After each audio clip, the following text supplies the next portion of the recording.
All right. So that video went way too damn long. So apologies for that. I'm going to leave it as it is. But let me go ahead and get into this next one of when radicalism becomes the status quo. I think it's very important. I've talked about this before, but today's smart revolutionary, who's very careful with their words, regardless of whether I agree with them or not. Who cares about that? But the smart revolutionary eventually puts away the bandana, puts away the black bloc, and puts on a suit. Like I said, and maybe things will change in time. Who knows? Maybe we'll be wearing, some sort of fancy spacesuits. Who knows, right? Anywho,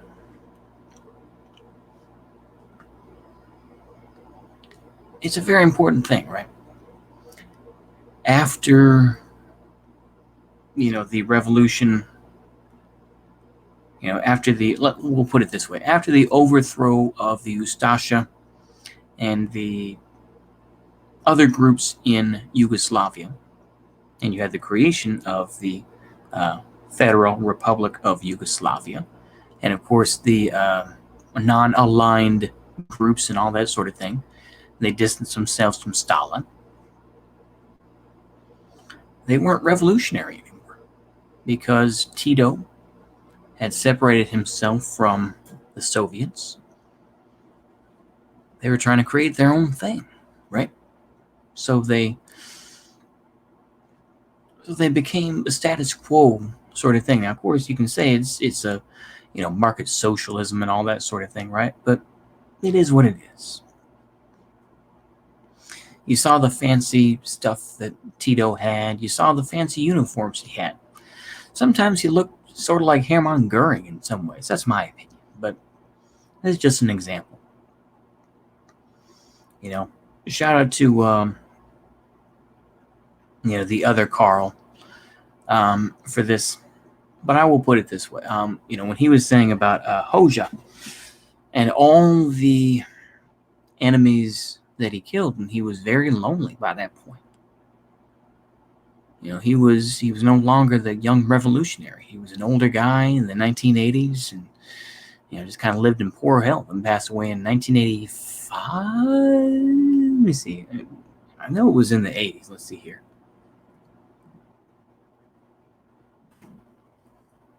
Enver Hoxha. When did he pass away? 1985. Yep. Okay.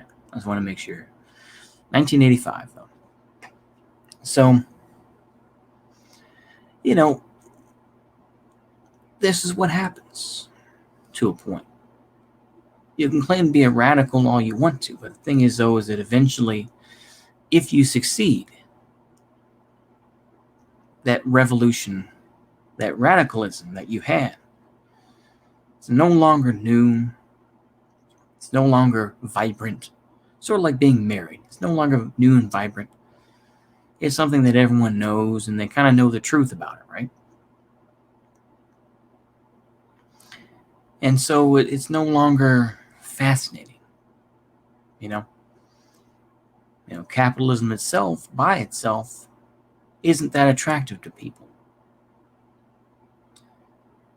But the way capitalism works, the way that this neoliberal system works that we have, is that it adapts to the larger movements, and they allow them to flourish to a point, but they take all the soul out of it.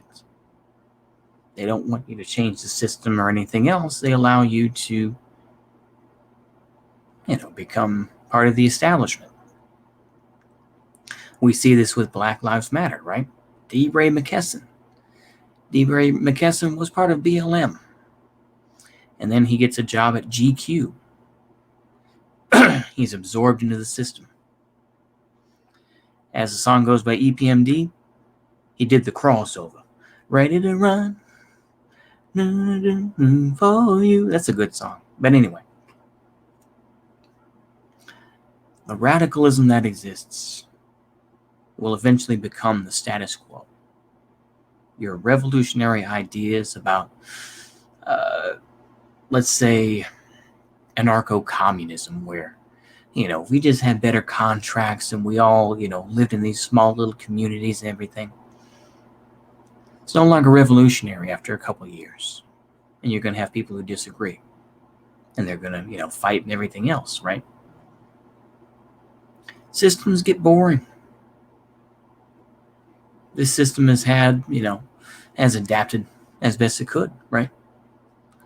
This system of the United States, which started out as more of a, I don't know, just a merchant sort of society, if you will. And then it became, it's adapted itself to a point, but it still has a foundation, And those foundations to a point are not going to go away once this new system is here. That's also something that needs to be realized. You're going to have a fusion of your radicalism with the present system, This is one of those things. I'm going to bring up this aspect because it just popped into my head.